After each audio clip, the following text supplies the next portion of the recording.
I didn't see her for 15 years. By then I was grown, just another mechanic working in orbital docks above New Corinth. Life had gotten practical, predictable. The universe rarely gave second chances. But one quiet afternoon, while I was repairing a coolant line, alarms blared.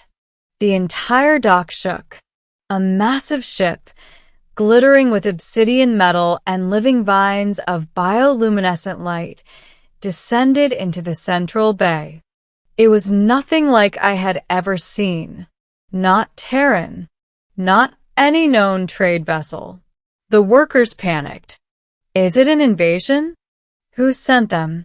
Someone call planetary defense. The ship's engines folded closed like a blooming flower. A ramp unfurled, and she stepped out. Tall, regal, veiled in shimmering garments that moved like living water. Her crest feathers were longer now, glowing softly, and her eyes, those same violet eyes, swept across the crowd. She carried herself with the calm of someone who commanded entire star systems. The dock announcer stuttered as he received her identification through the translation link. Everyone bow. That is the reigning monarch of the Ilyari ascendancy, the Star Queen herself. A hush fell. Even I froze. Why would a queen, the queen, come to a rundown dock on a fringe human world? She descended the ramp slowly, deliberately. Soldiers in radiant armor flanked her, but she ignored them. Her gaze searched the crowd, and then locked onto me. I felt my breath catch. No, it couldn't be. But then she smiled, softly, the way she used to when I found her lost in the wilderness. And she spoke my name without hesitation.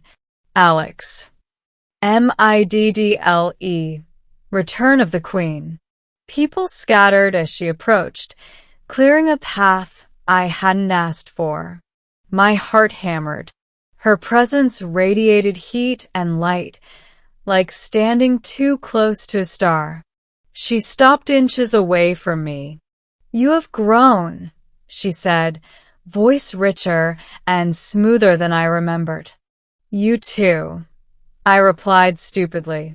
Her laugh, musical and familiar, echoed in the chamber.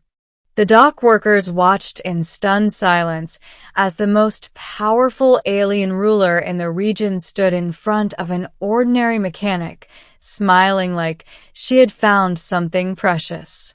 Why are you here? I whispered. Her expression shifted, becoming almost vulnerable. I came to fulfill a promise. She reached into a shimmering pouch at her side and drew out something small, a pebble-shaped crystal. I recognized it instantly. We used to collect them on the ridge. They glowed faintly at dusk. When she left, she'd held one tight in her hand. You kept it, I breathed. I kept everything you gave me, she said softly. The soldiers behind her tensed as she took another small step closer, her voice lowering. When you found me as a child, I thought I would die. My people do not mix with outsiders. You touched my hand, even though it was forbidden. You shared warmth with me, even though it was dangerous for you. She looked at me with a tenderness that felt impossibly ancient. You were my first friend, she said, and my only one for many years. The workers stared. No one dared interrupt. I swallowed. I never forgot you. I know, she whispered. Her soldiers suddenly projected a holographic seal, an insignia of her empire. One of them stepped forward. Our queen has come to invite you to the Ilyari Throneworld, the guard declared. By royal decree, no harm shall come to you. You are honored. Honored, I repeated. Ilyara's crest feathers lowered shyly, a gesture I remembered well from childhood. "I want you beside me," she said softly, "at least for a time, to see the worlds I rule, to walk where I walk." She hesitated, and to see that I did not forget the boy who gave me kindness. The dock felt suddenly too small. My mind raced. I was a mechanic, a nobody, and she was the queen of a star empire, I murmured. She tilted her head, amused. "Yes, but first, I was a lonely child, and you were the one who held my hand. Middle, the journey. I accepted. How could I not? Within hours I was aboard her flagship, the Viralis Dawn, sailing through slipstream tunnels that painted the stars in streaks of violet fire. Ilyari showed me everything. Living crystal forests that hummed with ancient songs. Cities suspended in the air by gravity membranes.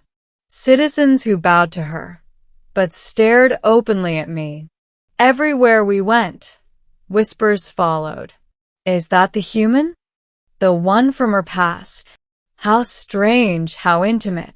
Ilyari ignored all of it. She stayed close to me, explaining their customs, their art, their technology with enthusiasm that felt disarmingly genuine. One evening, overlooking a floating lake that reflected the stars, she spoke softly. "In my world, it is said that the ones who save us when we are small shape who we become." Her fingers brushed the railing next to mine. "You showed me compassion no other being ever did." I felt my throat tighten. "You don't owe me anything." She turned toward me, crest feathers glowing brightly. "Alex, I became a queen to protect my people, but I came back to find you."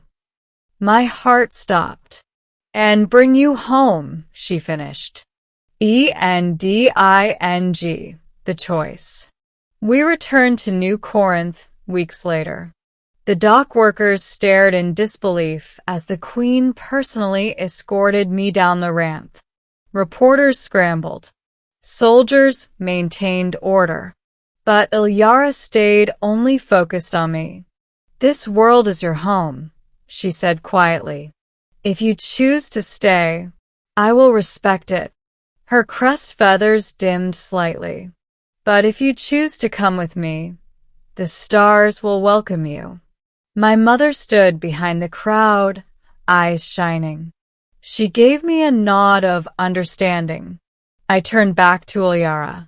"You came across half the galaxy just to keep a promise," I said. "I did," she replied. "And you'd accept whatever I choose?" "Yes," she whispered. I took a slow breath. "Ilyari, I don't want our story to end again." Her eyes widened. Hope bloomed across her face. "I want to go with you," I said.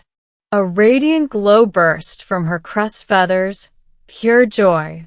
She took my hands in hers, just like when we were kids, and whispered, "Then let us begin our next journey together."